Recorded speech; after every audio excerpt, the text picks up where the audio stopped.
There's a level of discipline that makes other traders look at you with fear. And today you'll discover exactly how to get there.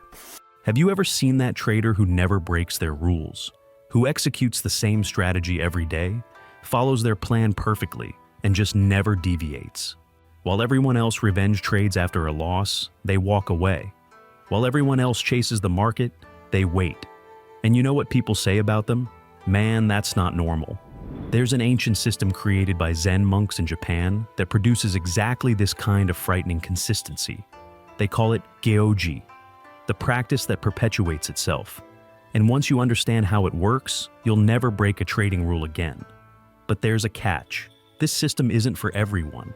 It requires you to kill a part of yourself you never knew existed, the gambler inside you. But before I show you how it works, subscribe to the channel, like it below, and comment on the trading rule you struggle most to follow. This helps me a lot and shows me that you're genuinely interested in changing. Let's go. Chapter 1. The Awakening. The story I'm about to tell you happened to a trader named Daniel. He was a smart guy, had studied every course, read every book, but he had one problem. He couldn't stick to his trading plan for more than 2 weeks. Risk management? He'd ignore it after 2 losing trades, waiting for confirmation. 1 week and that was it. Trading journal? He'd write 3 entries, then forget it existed. The pattern was always the same. Monday, total discipline. Wednesday, first mental negotiation. Friday, complete surrender to impulse. Sunday, promises about next week's trading. Daniel tried everything. Trading journals, accountability partners, trading psychology books. Nothing worked because he was fighting something he couldn't even imagine, the very architecture of his brain. Until the day he discovered why Zen monks can meditate for 800 years straight without missing a single day. And no, it's not willpower. It's something much deeper and much more frightening. Chapter 2. The Secret of the Monks.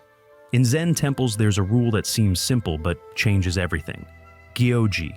Literally translated, it means continuous practice without gaps. Without gaps. Do you understand what that means? It means that since 1200 AD, every single day at 3:30 a.m., a bell rings at a Heiji temple. And since 1200 AD, every single day, the monks wake up. Not at 3:25, not at 3:35, exactly at 3:30.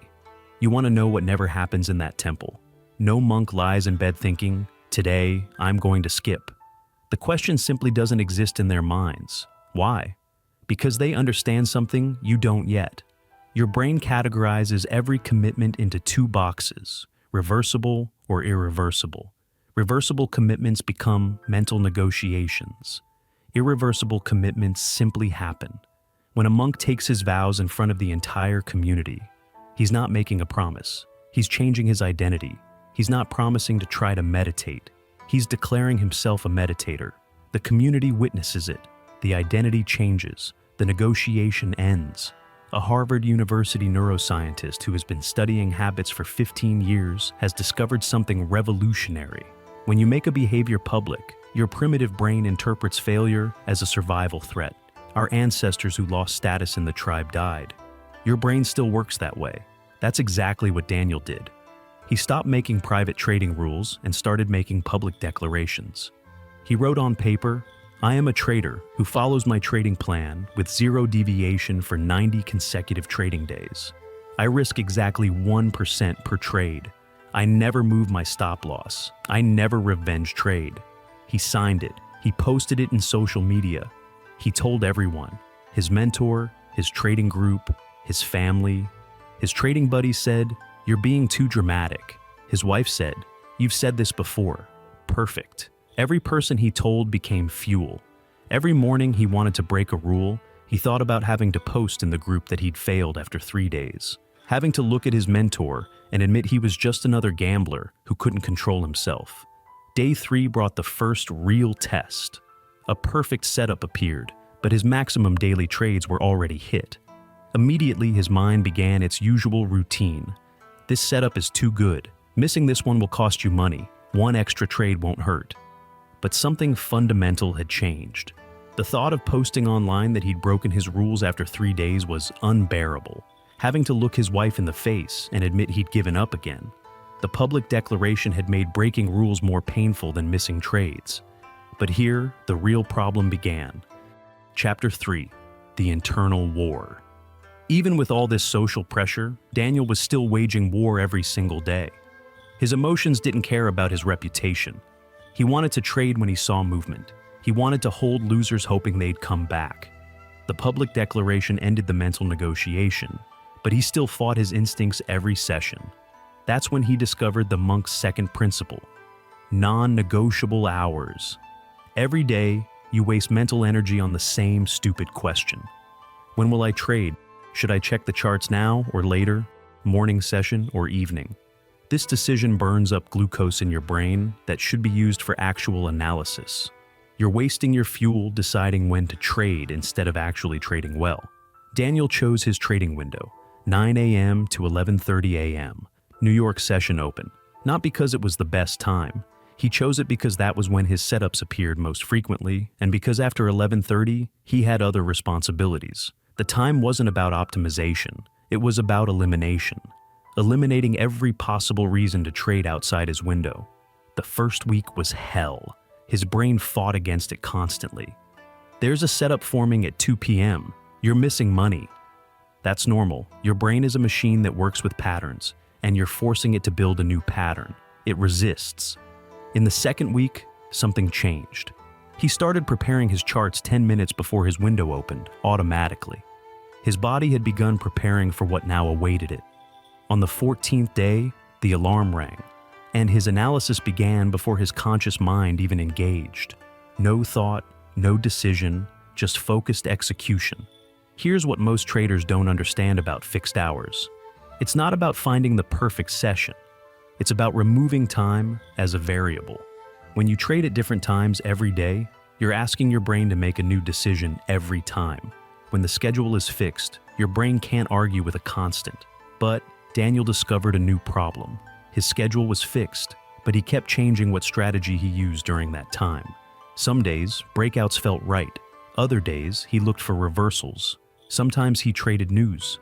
His brain had found a new negotiating point. Instead of arguing about when, it started arguing about what.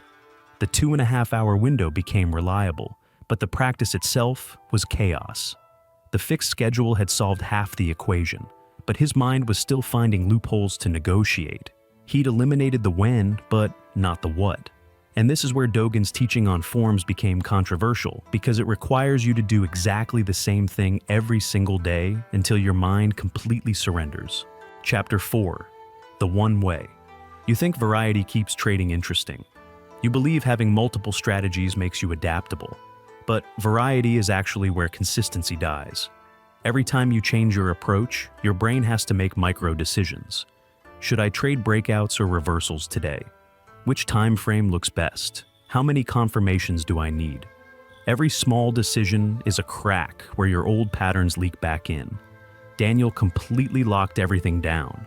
One strategy, supply and demand zones, one time frame, 15 minutes, one confirmation, rejection candle at the zone, one risk, 1% per trade, always. Same setup, same entry rules, same exit rules, every single day. His personal Ango period, 90 trading days of identical practice. His trading buddies called him robotic. His brother said he was limiting himself. They didn't understand that limiting was exactly the point. Third week, his mind went to war. Every session, it screamed for variety. This is stupid. You're missing other setups. Adapt, or you'll leave money on the table. Fourth week, something broke. Not his discipline, but his resistance. The voice of negotiation grew quieter. By week 6, he was executing his plan before he even realized he'd analyzed the chart. The system was taking care of itself. This is what traders don't understand about consistency. It's not about willpower lasting forever. It's about repetition until willpower is no longer needed.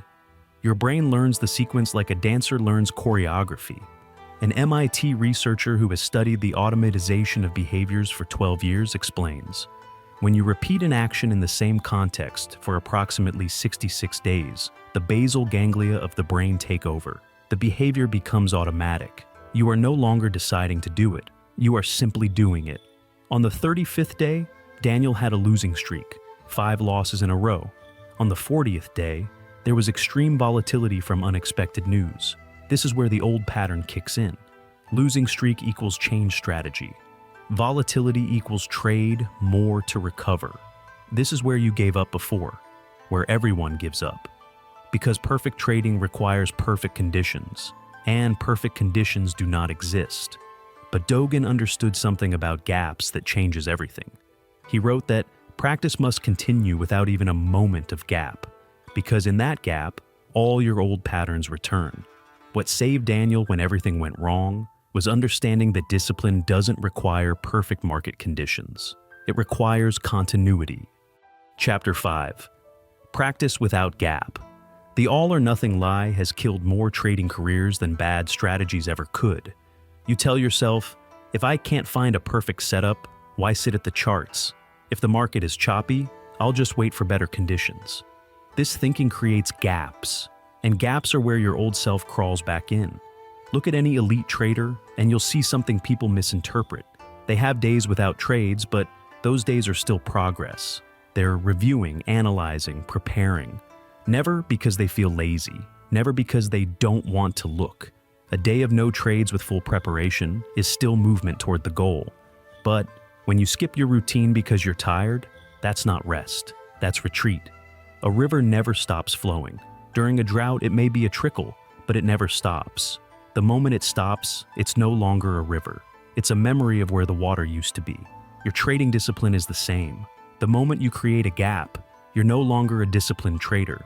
You're someone who used to be disciplined. Day 40 arrived with no valid setups, not a single one during his entire trading window. Old Daniel would have forced a trade, or skipped his journal, or closed the charts early. New Daniel sat through his entire window, reviewed his past trades, updated his journal with no valid setups, and read 30 minutes of trading psychology. Nothing was executed. Everything maintained momentum toward the same goal he declared 40 days ago. This is Gyoji, practice continuing itself. That's when people started to notice. Traders in his community said he seemed different. His trading buddies said he was becoming too rigid. Someone actually said his discipline wasn't normal, that normal traders don't act like that. When you hear these words, you know you're on the right track. Normal traders lose money. You're not trying to be normal, you're trying to be profitable. But here's what no one prepares you for: the unexpected obstacles you never saw coming. The things you can't plan for because you don't know they exist. Chapter 6. Pre-solutions. Your internet goes down during a trade. A family emergency pulls you away from the screen. The market gaps against you overnight. These are consistency killers because you haven't pre-decided how to handle them. Every time an unexpected obstacle appears, you have to make a decision under stress. That decision, in that moment of chaos, is where you'll choose the path of least resistance every time. The obstacle wins because you're fighting a battle you didn't prepare for. Zen monasteries have operated for centuries without missing a single day of practice. Earthquakes, wars, famines, the practice continues. How? They don't make decisions when obstacles arise. The answer already exists. When the meditation hall floods, they go to the dining hall. When the dining hall catches fire, they sit in the courtyard. There is no meeting, no discussion, no negotiation. The bell rings. The response is automatic. Daniel wrote down every obstacle that had ever broken his trading discipline and pre-solved each one. Losing streak. After 3 consecutive losses, stop trading for the day. Review in the evening, return tomorrow at half size. FOMO setup. If you miss the entry, it doesn't exist. Mark it as missed and wait for next setup. Emotional state. If angry, sad, or euphoric, no trading. Journal only. News event. No trades 30 minutes before or after major announcements. Each scenario had its predetermined response. When X happens, I do Y. No thinking, no negotiating, just execution. The power of this isn't just maintaining the system, it's that you stop wasting mental energy on decisions. Your brain knows that no matter what happens tomorrow, the process continues. This certainty changes your entire nervous system. A Yale University behavioral psychologist who has been studying decision-making for 20 years found When you pre-decide your actions, you remove decision fatigue from the critical moment. Your prefrontal cortex, responsible for willpower, remains intact to execute rather than decide. Day 70. Daniel's trading had become completely automatic. He would sometimes finish his session not even remembering the mechanical analysis. His brain simply moved through the process like a programmed machine. A massive red candle appeared at his zone. His old self would have panicked and closed the trade. Instead, his pre-solution kicked in. If price hits my stop, I accept the loss. If it doesn't, I hold. He walked away. The trade hit take profit an hour later. The system continued because the answers were already written. On the 90th day, he completed his personal Ango. 3 months of uninterrupted discipline. But something deeper had happened. He was no longer the same trader. Friends in his community literally told him, "Your consistency is scary." His response was perfect. Chapter 7. The Transformation. Because when your discipline makes other traders uncomfortable, you're finally operating at the right level. Your existence proves that everything they say is impossible is actually just uncomfortable. That's why they'll call you robotic. That's why they'll say you need to feel the market. They need you to trade emotionally so they can feel better about their own impulses. But you're not trading for them. You're trading because you've discovered the secret. Consistency isn't about following rules every day. It's about becoming someone who can't trade any other way. When you implement the Gyoji System, public declaration, fixed schedule, pre-solved responses for every obstacle, you're not just creating habits, you're reshaping your identity. You stop being a trader who tries to be disciplined and become a trader who simply is disciplined. And when that happens, when that transformation is complete, people will look at you and think, "How does he do that?" And the answer will be simple. He doesn't. He is. The question remains, are you ready for this level of transformation? Because it's not about discipline. It's about death and rebirth. The death of your impulsive self. The birth of your unbreakable self. The Gyoji System won't make you a better trader. It'll make you a different trader. Someone other traders will look at and think, "That's not normal." And when you hear those words, you'll know you finally arrived where you need to be. If this video changed your perspective on trading discipline, subscribe to the channel and activate the bell so you don't miss future content that will transform your trading. And tell me in the comments, what will your public declaration be? What trading rule will you commit to for 90 days using the Gyoji System? Remember, the discipline that scares other traders is the only discipline worth having. If you've watched this far, thank you for your attention. See you in the next video.